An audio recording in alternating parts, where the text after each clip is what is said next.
Financial management, वित्तीय प्रबंध। सबसे पहले समझेंगे फाइनेंस क्या होता है। साधारण शब्दों में फाइनेंस का मतलब मनी से होता है, धन से होता है। ऑक्सफोर्ड डिक्शनरी में डिफाइन किया गया है फाइनेंस को कि फाइनेंस है मैनेजमेंट ऑफ मनी, धन का प्रबंध ही फाइनेंस है। बिजनेस फाइनेंस, बिजनेस फाइनेंस कहते हैं उस मनी को जिसकी रिक्वायरमेंट होती है बिजनेस एक्टिविटीज को चलाने के लिए। किसी बिजनेस को चलाने के लिए जिस मनी की रिक्वायरमेंट होती है उसको बिजनेस फाइनेंस कहते हैं। फाइनेंशियल मैनेजमेंट, फाइनेंशियल मैनेजमेंट का मतलब होता है effective in efficient handling of financial affairs of organisation. किसी संस्था के जो वित्तीय मामले होते हैं उनका इफेक्टिव और एफिशिएंट तरीके से हैंडल करना। अकॉर्डिंग टू सोलोमन, सोलोमन के अकॉर्डिंग डिफाइन किया गया है, it is concerned with the efficient use of an important economic resource namely capital fund. Solomon कहते हैं कि जो फाइनेंशियल मैनेजमेंट है उसका मतलब एक महत्वपूर्ण आर्थिक साधन के एफिशिएंट यूज से है, और वो आर्थिक साधन है कैपिटल फंड, पूंजीगत कोष। Financial management is the efficient and effective acquirement and usage of business finance। Business finance जो होता है, बिजनेस में जो पैसा लगता है बिजनेस चलाने के लिए, उसको एफिशिएंट और इफेक्टिव तरीके से एक्वायर करना और फिर उसका यूज करना ही फाइनेंशियल मैनेजमेंट है। Role of financial management, financial management का रोल क्या है। फाइनेंशियल स्टेटमेंट्स एक फर्म के जो होते हैं वो फर्म की फाइनेंशियल हेल्थ को दिखाते हैं। फाइनेंशियल मैनेजमेंट के रोल को समझा जा सकता है फाइनेंशियल स्टेटमेंट्स पे जो ये निम्न प्रभाव पड़ते हैं फाइनेंशियल मैनेजमेंट के। फाइनेंशियल मैनेजमेंट के जो प्रभाव पड़ता है फाइनेंशियल मैनेजमेंट पे, इनसे रिलेटेड उससे हम समझ सकते हैं कि फाइनेंशियल मैनेजमेंट का क्या महत्व है, क्या उसका रोल है। सबसे पहले size and composition of fixed asset of the business. Financial management अपना प्रभाव छोड़ता है एक बिजनेस के फिक्स्ड एसेट्स के साइज पे भी और कंपोजिशन पे भी, क्योंकि फाइनेंशियल मैनेजमेंट में ये तय होता है कि जो फिक्स्ड एसेट्स हैं वो कितनी रहेंगी संस्था में और उनका कंपोजिशन क्या होगा। साइज मतलब कितनी ज्यादा वैल्यू की रहेंगी या कितनी कम वैल्यू की रहेंगी। कंपोजिशन का मतलब बिल्डिंग में कितना इन्वेस्टमेंट होगा, फर्नीचर में कितना इन्वेस्टमेंट होगा, etcetera. Quantum of current asset in its breakup, ठीक वैसे ही जो करंट एसेट्स है उनकी भी मात्रा का निर्धारण होता है फाइनेंशियल मैनेजमेंट के द्वारा। साथ ही साथ उसके ब्रेकअप का कि जो करंट एसेट्स है वो किन किन चीजों से बनेंगी, कैश, इन्वेंट्री, रिसीवेबल्स का कितना पोर्शन होगा।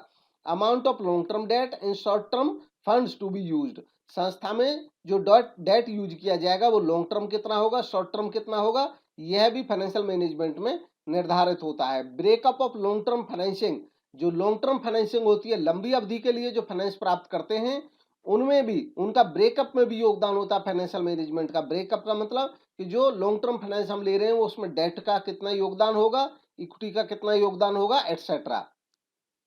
All items in the profit and loss account, profit and loss account के जितने भी आइटम होते हैं, इंटरेस्ट, एक्सपेंस, डेप्रिसिएशन, इन सब पे भी अपना प्रभाव फाइनेंशियल मैनेजमेंट छोड़ता है। जब हम किस फाइनेंशियल मैनेजमेंट में डिसीजन लेते हैं कि फिक्स्ड एसेट्स को खरीदा जाएगा तो उसका इम्पैक्ट पड़ता है डेप्रिसिएशन पे।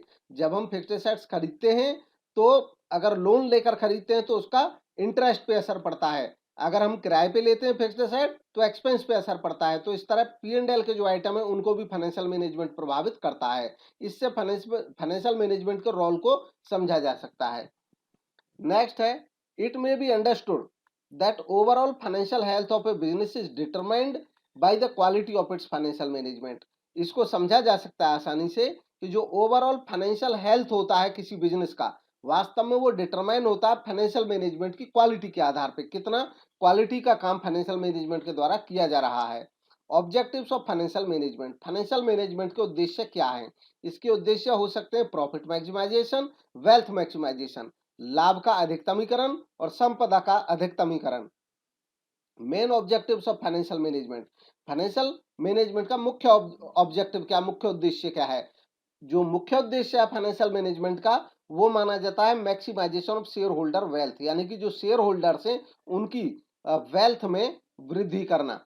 शेयर होल्डर वेल्थ कब बढ़ेगा, वो तब बढ़ेगा जब इक्विटी शेयर की मार्केट वैल्यू बढ़ेगी, क्योंकि जो शेयर होल्डर होता है उसकी वैल्यू, उसकी जो उसके लिए जो कीमत है वो शेयर की कीमत होती है। शेयर जो उसने खरीदे हुए शेयर की कीमत बढ़ेगी तो उनका वेल्थ बढ़ेगा। और market value of equity share की मार्केट वैल्यू कैसे बढ़ेगी या किस चीज का उस पर प्रभाव पड़ेगा?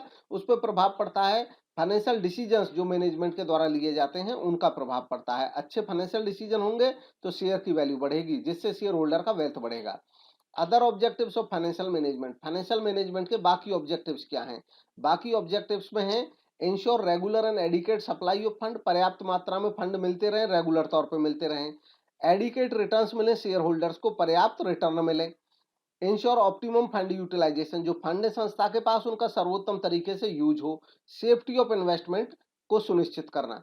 मेंटेन ए साउंड कैपिटल स्ट्रक्चर, संस्था का कैपिटल स्ट्रक्चर है वो अच्छा होना चाहिए। साउंड कैपिटल स्ट्रक्चर का मतलब होता है कि जो कैपिटल स्ट्रक्चर के डिफरेंट कंटेंट होते हैं, डेट है, इक्विटी है, प्रेफरेंस है, उन सब का अच्छा संतुलन होना।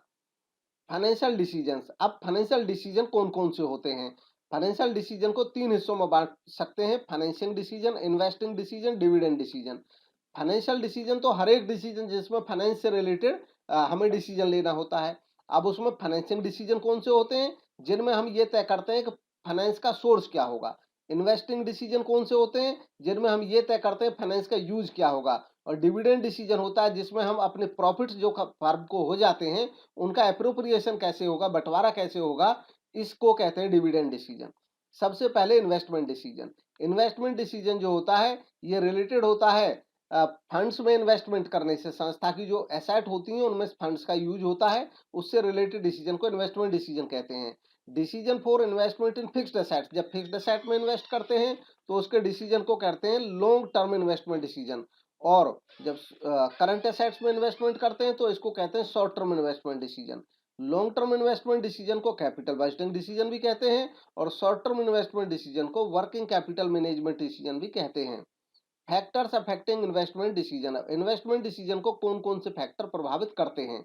मतलब हम इन्वेस्ट करें या ना करें, कम करें ज्यादा करें, एक एसेट में करें या दूसरी में करें, बिल्डिंग में करें कि प्लांट में करें, इन बातों को कौन सी चीजें प्रभावित करती हैं? सबसे पहला cash flow of the project, किसी प्रोजेक्ट में हम पैसा लगाएं या ना लगाएं, ये प्रभाव डालेगा उस प्रोजेक्ट का कैश फ्लो। कैश फ्लो कितना है इसका असर पड़ेगा। अच्छा कैश फ्लो हमेशा इन्वेस्टमेंट के लिए मोटिवेट करता है। रेट ऑफ रिटर्न क्या होगा, जो हम पैसा इन्वेस्ट करेंगे उस पर किस रेट से हमें रिटर्न मिलेगा, प्रॉफिट मिलेगा। इन्वेस्टमेंट रिक्वायर्ड, कितना इन्वेस्टमेंट रिक्वायर्ड होगा, फंड्स की अवेलेबिलिटी कितनी है संस्था के पास। रेट ऑफ इंटरेस्ट क्या होगा अगर लोन पे पैसा लेके लगाएंगे तो। रिस्क क्या कितना इन्वॉल्व होगा जहां पे हम पैसा लगा रहे हैं उसमें। ये सारी चीजें प्रभावित करती हैं इस डिसीजन को कि हम इन्वेस्ट करें या ना करें। अगर ये फेवर में हो तो लगता है इन्वेस्टमेंट करना चाहिए, और अगर ये फेवर में ना लग रहे हो तो इन्वेस्टमेंट करने से बचा जाता है। नेक्स्ट है फाइनेंसिंग डिसीजन। फाइनेंसिंग डिसीजन का मतलब होता है जो संस्था के लॉन्ग टर्म सोर्स है फंड्स के, उनके बारे में डिसाइड करना कि लंबी अवधि का पैसा कहां से लिया जाएगा। ओनर फंड से लिया जाएगा यानी कि इक्विटी शेयर से, या बोरोड फंड से लिया जाएगा जैसे डेट से। फैक्टर्स अफेक्टिंग फाइनेंशियल डिसीजन, अब फाइनेंशियल डिसीजन को प्रभावित करने वाले फैक्टर। फाइनेंशियल डिसीजन कि हम शेयर इशू करके पैसा लें या डिवेंचर इशू करके पैसा लें, और कितना पैसा लें, ये सारा डिसीजन डिपेंड करता है इन सारे फैक्टर्स पे। कॉस्ट पे, कॉस्ट क्या होगी किसी पर्टिकुलर सोर्स की। कॉस्ट का मतलब होता है कि अगर हम शेयर इशू करें तो शेयर के बदले में जो भी हमें खर्च पड़ेगा, चाहे वो इशू का खर्च हो और चाहे बाद में वो डिविडेंड के तौर पे खर्च हो, वो उसकी कॉस्ट कहलाएगी। ऐसे ही डिवेंचर की जो कॉस्ट होगी वो डिवेंचर पे दिए जाने वाला इंटरेस्ट या उनके इशू के समय किए जाने वाले खर्चे होंगे। रिस्क कितना होगा किसी पर्टिकुलर फंड में। फ्लोटेशन कॉस्ट क्या होगी, फ्लोटेशन कॉस्ट का मतलब होता है कॉस्ट ऑफ इशू, जब शेयर इशू करते हैं, डिबेंचर इशू करते हैं तो उसमें जो खर्च होते हैं। Cash flow position of the business क्या है। Level of fixed operating cost, संस्था का जो फिक्स्ड ऑपरेटिंग कॉस्ट है उनका क्या लेवल है, वो बहुत ज्यादा हाई है या कम है। फिक्स्ड ऑपरेटिंग कॉस्ट होती है कि नॉर्मल ऑपरेशंस की जो कॉस्ट अगर वो टेम्परेरी नेचर की हो, जैसे फैक्ट्री का किराया। कंट्रोल कंसीडरेशन, ये भी प्रभाव डालता है। कंट्रोल कंसीडरेशन का मतलब होता है कि अगर नए शेयर इशू करेंगे तो जो कंट्रोल पुराने शेयर होल्डर्स का है वो कम हो जाएगा, उसमें डाइल्यूशन होगा क्योंकि नए शेयर होल्डर भी ओनर ही बन गए हैं। अगर हम डेट का यूज करेंगे तो जो पुराने शेयर होल्डर्स हैं उनके कंट्रोल पे कोई फर्क नहीं पड़ेगा। स्टेट ऑफ कैपिटल मार्केट, और कैपिटल मार्केट की कंडीशन क्या है। कैपिटल मार्केट की कंडीशन भी बताती है कि हमें शेयर इशू करने चाहिए या लोन लेना चाहिए। नेक्स्ट है डिविडेंड डिसीजन। डिविडेंड डिसीजन इससे रिलेटेड होता है कि जो प्रॉफिट होंगे संस्था के, संस्था जो प्रॉफिट अर्न करेगी उनका एप्रोप्रिएशन कैसे होगा, उनका नियोजन कैसे होगा, उनका बंटवारा कैसे होगा। कितना पार्ट प्रॉफिट का डिस्ट्रीब्यूट किया जाएगा शेयर होल्डर्स के बीच में डिविडेंड के तौर पे, और कितना पार्ट रिटेन किया जाएगा बिजनेस में, बिजनेस के अपने रिक्वायरमेंट के लिए। फैक्टर्स अफेक्टिंग डिविडेंड डिसीजन, जो डिविडेंड डिसीजन है इसको कौन कौन से फैक्टर प्रभावित करते हैं? इसको प्रभावित करने वाले फैक्टर्स हैं अर्निंग, संस्था की अर्निंग कितनी है, ज्यादा अर्निंग होंगी ज्यादा डिविडेंड बांट सकते हैं। ग्रोथ अपॉर्चुनिटी, संस्था के पास ग्रोथ अपॉर्चुनिटी ज्यादा है तो कोशिश की जाएगी पैसा रिटेन करके रखा जाएगा इन्वेस्टमेंट के लिए। कैश फ्लो पोजीशन भी प्रभावित करती है, कैश फ्लो अच्छा होगा तो डिविडेंड बांटे जा सकते हैं। शेयर होल्डर का प्रेफरेंस क्या है इसको भी ध्यान में रखा जाएगा। टैक्सेशन पॉलिसी क्या है सरकार की, इसको भी ध्यान में रखा जाएगा। अगर डिविडेंड डिस्ट्रीब्यूशन पे टैक्स लगेगा तो डिविडेंड कम डिस्ट्रीब्यूट किए जाएंगे, डिविडेंड डिस्ट्रीब्यूट करने से बचा जाएगा। Stock market reaction, stock market का कैसा रिएक्शन है। Access to capital market, capital market में कंपनी की पहुंच कैसी है। लीगल कॉन्स्ट्रेंट क्या है, कोई कानूनी बाधाएं हैं क्या, कानून क्या कहता है कि हमें डिविडेंड बांटने से पहले कोई रिजर्व बनाना चाहिए नहीं बनाना चाहिए, इस बारे में भी प्रावधान होते हैं, उनको भी ध्यान में रखना होता है। कॉन्ट्रेक्चुअल कॉन्स्टेंट, अगर संस्था ने कोई कॉन्ट्रैक्ट कर रखा है, किसी से लोन लिया है, उसके साथ कोई कॉन्ट्रैक्ट्स हैं तो उनको भी ध्यान में रखा जाता है। कई दफा उनमें कंडीशंस होती है कि आप डिविडेंड डिस्ट्रीब्यूट करोगे तभी जब जो पेमेंट है वो सही टाइम पे करते रहोगे, तो इस टाइप की कंडीशंस हो सकती हैं। तो ये था आज का डिस्कशन, अच्छा लगा तो लाइक करें, कमेंट के माध्यम से अपने व्यूज आप हम तक पहुंचा सकते हैं। Thank you for watching.